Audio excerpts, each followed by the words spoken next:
زندگی میں ہر پریشانی کا ایک ہی حل ہے، پتہ ہے وہ کیا ہے؟ تو چلے دیکھتے ہیں۔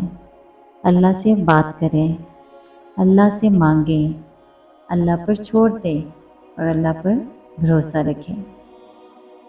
اس سے بڑھ کر اور کوئی حل نہیں۔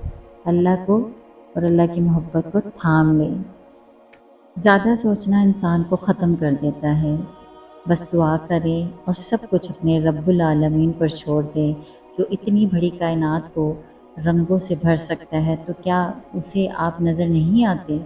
کیا اسے آپ کی بے بسی نظر نہیں آتی؟ آپ کو کیا ایسا لگتا ہے کہ وہ آپ کو بے یار و مددگار چھوڑ دے گا؟ کیا وہ آپ کی زندگی ایسے ہی بے رنگ رہنے دے گا؟ بس اپنے رب العالمین پر یقین رکھیں، اتنا یقین رکھیں بلکہ یقین کامل رکھیں۔ انشاءاللہ وہ آپ کی زندگی بھی آپ کے پسندیدہ رنگوں سے بھر دے گا۔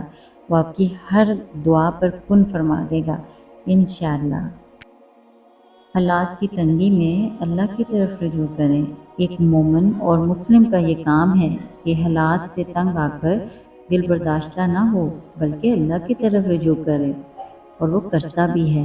مومنین کی صفت بیان کرتے ہوئے محمد صلی اللہ علیہ وآلہ وسلم نے فرمایا، وہ لوگ کہ جب انہیں کوئی مصیبت پہنچتی ہے تو کہتے ہیں بے شک ہم اللہ کے لیے ہیں اور بے شک ہم اسی کی طرف لوٹنے والے ہیں۔